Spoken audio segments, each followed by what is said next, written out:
Natura Mundi a vu le jour en 2005, sous l'égide de Jean-François Astier, biologiste de formation, plongé dès son adolescence dans la passion de l'herboristerie. D'abord seul, il développe dans les années 90 une activité de vente de produits naturels avant de structurer cette activité par la création de Natura Mundi. La société compte aujourd'hui plus de 25 000 clients fidèles et emploie 16 personnes. Son laboratoire est installé au jardin botanique de Loubière, près de Foix, en Ariège.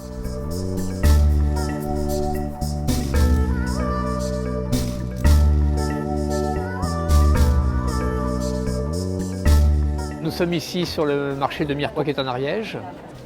L'activité de Natura Mundi est une activité qui a été consécutive à l'activité des marchés.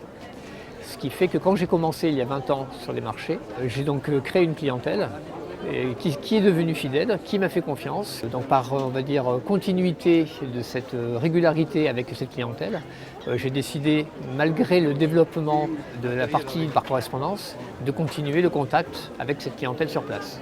Non, héréditaire, non, ça j'y crois pas. Non, ça j'ai jamais vu de cas héréditaire. Au bout de quelques temps, je me suis aperçu qu'il me manquait des connaissances sur l'anatomie et la physiologie du corps humain.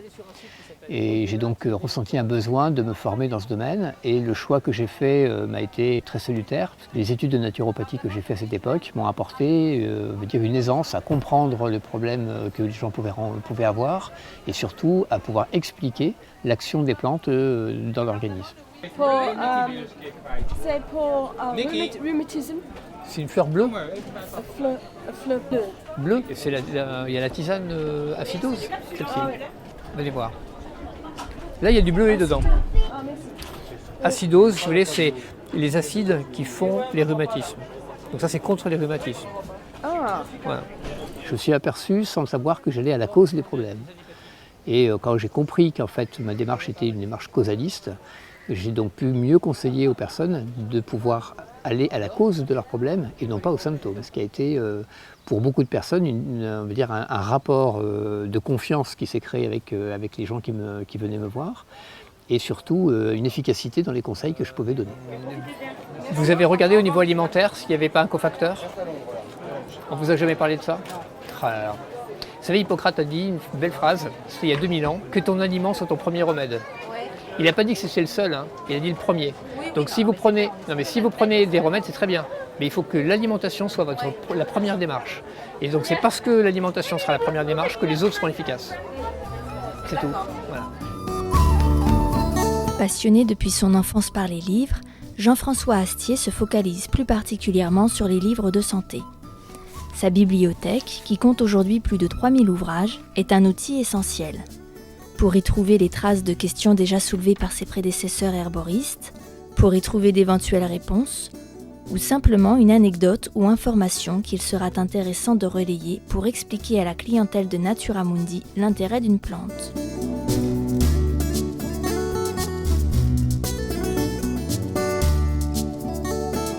La base de connaissances, c'est d'une part les livres qui sont ici, c'est d'autre part les expériences que j'ai pu avoir, les échanges que j'ai eu de personnes qui m'ont parlé de leurs soucis de santé. C'est l'ensemble de ces éléments qui se posent à un moment donné pour répondre à une question. Quand cette question est posée, quand on se dit on a un produit à élaborer, on a, un process qui est fonction des différents produits que l'on veut tester. Par exemple, pour tester une nouvelle tisane, c'est directement de l'expérience que j'ai des plantes en infusion et des gestes que j'ai reproduits des métiers d'herboriste, que je suis capable d'élaborer une tisane. Ensuite, pour les compléments alimentaires, c'est une formulation qui est un petit peu plus compliquée. Il y a des notions de réglementation qu'il faut respecter. Et ensuite, bien évidemment, je tiens à ce que Natura Mundi garde son éthique. Donc il n'est pas question de faire des produits qui n'iraient pas dans le sens de notre éthique, à savoir d'abord le respect de l'environnement, et puis surtout, dans un deuxième temps, et en parallèle, le respect de la santé de la personne qui va prendre ce produit. La nature nous offre des produits qui ont la chance d'être en synergie avec l'organisme. Et donc il faut respecter les synergies plutôt que de provoquer des conflits. Aujourd'hui, on pourrait dire qu'un produit chimique provoque un conflit quand il est en contact avec quelque chose de naturel. Et la force du naturel, c'est de ne pas faire de conflit, mais de faire de la synergie.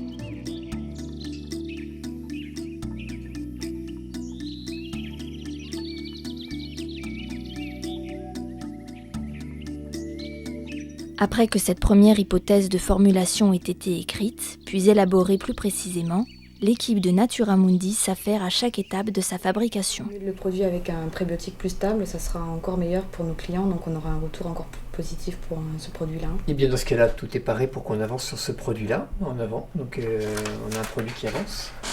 Ça, c'est une très bonne nouvelle.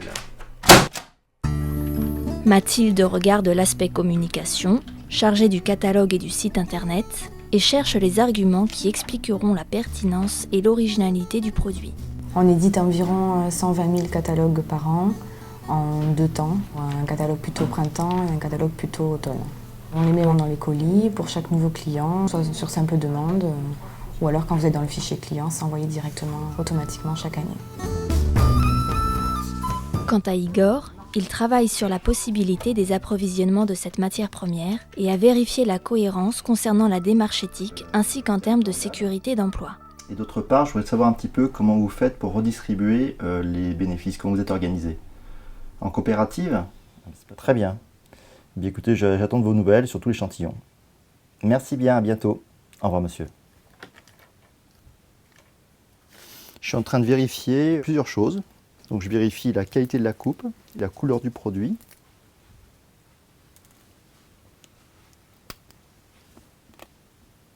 Je l'ai goûté pour savoir si on est bien dans une qualité gustative attendue.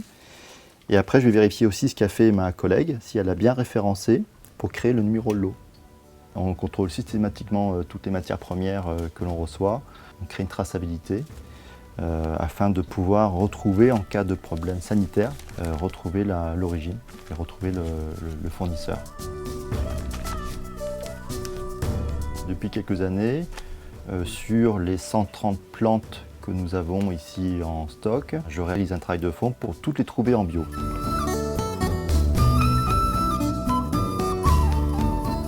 Aujourd'hui, nous avons plusieurs niveaux de certification. Nous sommes donc chez Ecocer, ce qui veut dire que nous avons un certificat bio sur les plantes, mais aussi sur la cosmétique. En 2010, nous avons choisi de certifier sur un deuxième niveau la cosmétique avec le label One Voice, qui lui garantit que notre cosmétique n'a pas été testée sur les animaux. Et enfin, nous avons aussi notre propre niveau de certification dans l'entreprise, avec une charte éthique, qui fait qu'on doit vérifier le point de vue social et l'environnement dans lequel est travaillée la plante. C'est-à-dire qu'il faut bien vérifier que tout le monde est payé correctement, que les avantages sociaux sont bien redistribués, vérifier que les énergies utilisées sont renouvelables, que les véhicules utilisés sont avec des origines hybrides. Dans chaque point, il faut absolument vérifier qu'on est dans une charte de développement durable globale. Une fois toutes ces conditions réunies et toutes les étapes de fabrication validées, l'équipe de Natura Mundi procède à une dégustation afin de juger la réussite de la préparation et d'éventuelles améliorations à venir. Je vous propose qu'on goûte maintenant cette tisane. Actuellement, on travaille sur une tisane hépatique dont on a retiré la réglisse pour pouvoir proposer un produit qui sera compatible pour des personnes qui ont des problèmes cardiaques. Pour voir le goût, on devrait avoir quelque chose de beaucoup moins piquant que la dernière fois. Et par contre, sur on va dire ce goût adouci, qui rappelle le sucre, sans être du sucre, on devrait avoir donc une tonalité un peu plus forte. Oui. Elle est douce cette tisane. Oui, elle est très douce, très légère. Très légère. On a plus ce côté piquant. Même froid. Et oui, froide sans sucre, elle passera très bien. Le but du jeu, de toute façon, c'est de faire quelque chose qui soit à la fois vertueux. Donc il faut que les plantes expriment leur efficacité auprès de la personne qui va les consommer. Mais surtout, il faut que la personne prenne plaisir à les consommer. Ça, c'est fondamental. Une personne qui veut se soigner ne peut le faire que par plaisir. Très agréable. Très douce. Super. Ouais. Très bien. Une fois qu'on est tous d'accord, ce qui est le cas aujourd'hui, et bien donc nous allons pouvoir valider la formule. Il va falloir qu'on lui trouve un joli nom maintenant, mais on a une bonne tisane hépatique sans réglisse qu'on va pouvoir proposer à notre clientèle. La recette est maintenant prête. Les plantes, qui ne sont conservées qu'entre 6 mois et 1 an afin de garantir leurs principes actifs, tant au niveau effet que gustatif, vont dès lors être mélangées pour obtenir la tisane désirée.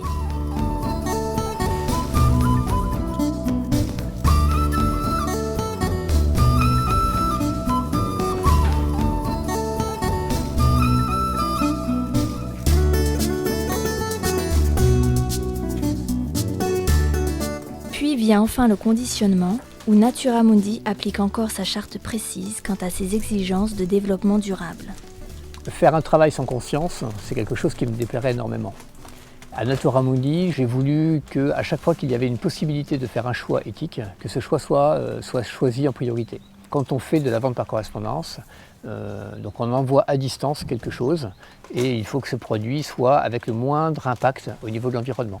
Est-ce que les fournisseurs qui m'envoient leurs produits le font de la meilleure façon?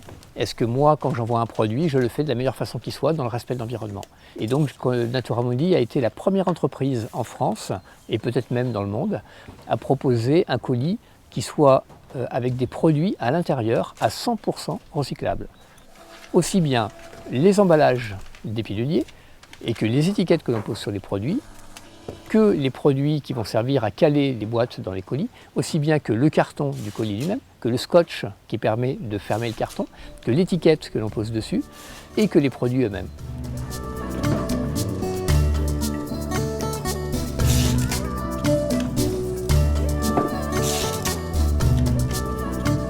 Le client de Natura Mundi passe sa commande par courrier, téléphone ou en ligne sur Internet. Natura Mundi, Rachel, bonjour. Oui, bonjour monsieur. Dans la mesure où les produits sont en stock, la commande part le jour même et arrive chez le client 2 à 3 jours plus tard.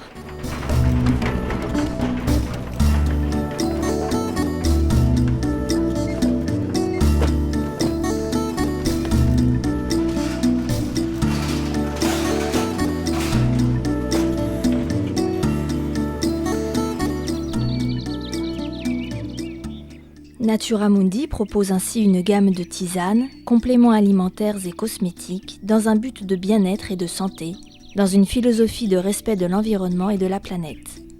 En s'engageant dans le présent, grâce à un savoir-faire issu des gestes du passé, l'entreprise prépare l'avenir. C'est le cas pour la plante Rhodiola, sur laquelle Natura Mundi travaille ardemment pour en faire dans les années à venir un produit phare et incontournable de notre santé.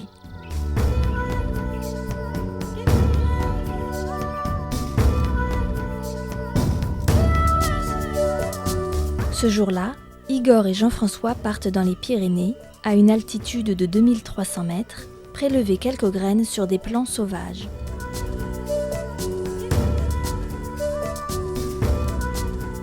On a une ressource qui est près de chez nous, puisque Natura Mundi est installée dans les Pyrénées. L'intérêt, c'est d'essayer de valoriser une ressource locale. Et quelle ressource locale? Puisque je pense que demain, la Rhodiola aura une réputation bien supérieure à celle qu'a le ginseng aujourd'hui. C'est une plante absolument extraordinaire.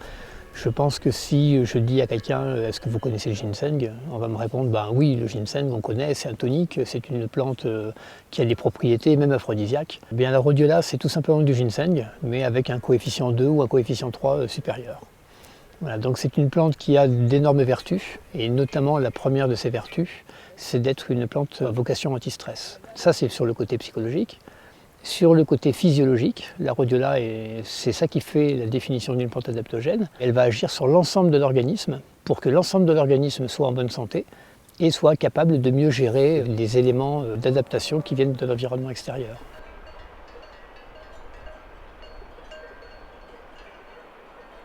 La Rhodiola est une plante qui est ramassée de façon importante, notamment dans la région de l'Altaï. Et donc il y a un problème d'approvisionnement de cette plante, puisque sa croissance est très lente. Il faut attendre de nombreuses années pour pouvoir récolter une racine. Et quand on récolte une racine, évidemment, le pied meurt.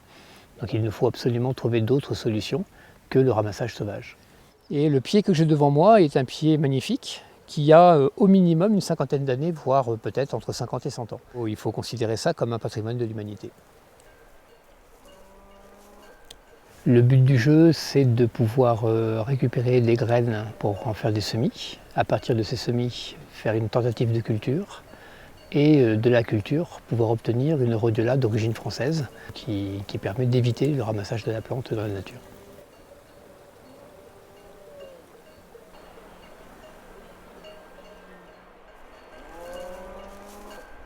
À l'heure actuelle, on est depuis une dizaine d'années sur un programme de recherche. La première phase qui a été de mettre au point une méthode de germination, on va dire qu'on l'a bien remplie. Donc on est à facilement une graine sur deux pour lesquelles on obtient une germination. Donc ça c'est quelque chose d'assez extraordinaire. Et maintenant on essaye de mettre en place des cultures en plein champ et de trouver les meilleures méthodes pour que ces cultures en plein champ permettent d'avoir de bons résultats, c'est-à-dire de belles racines qui soient récoltables au bout de 4 ans ou 5 ans.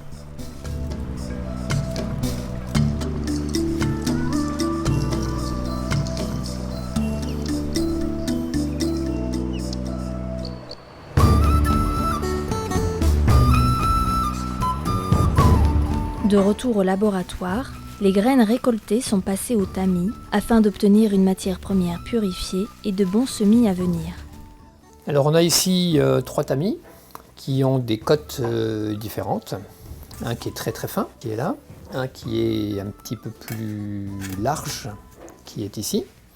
Et ensuite un troisième qui est lui déjà beaucoup plus conséquent en termes d'ouverture.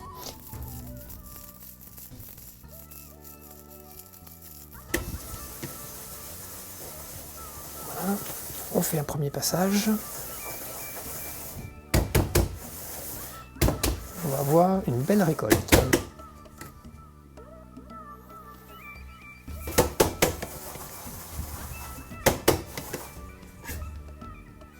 « 100% rhodiola. » Donc ça, c'est la partie, on va dire, qu'il faut faire avec le plus de soin. Puisqu'on récolte maintenant des petites graines qui sont ici. Chaque graine va représenter, grosso modo, un équivalent entre une graine égale une boîte de gélules. Après avoir subi une phase de mûrissement des graines au secret bien gardé, les premiers plants ont été semés au printemps dernier. Bien qu'apparemment petits, ils ont bien poussé et l'opération est un succès. Voilà, cette toute petite racine que l'on voit ici, de couleur jaune, va alimenter le rhizome, qui lui va grossir, faire de la réserve de matière nutritive, dont les fameuses rosavines, qui font le principe actif de la rhodiola. Et donc c'est cette racine qui va se développer dans les 4 à 5 ans à venir.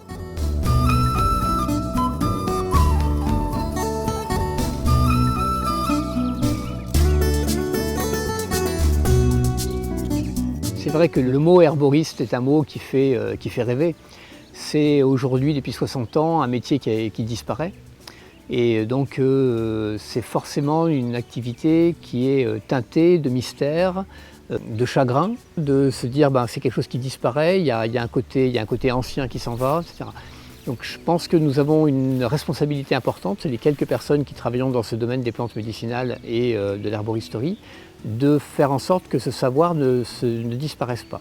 Et avec Natura Mundi, c'est une façon pour moi de pouvoir faire perdurer ce savoir à travers le temps, et j'espère qu'il y aura plus tard la relève aussi.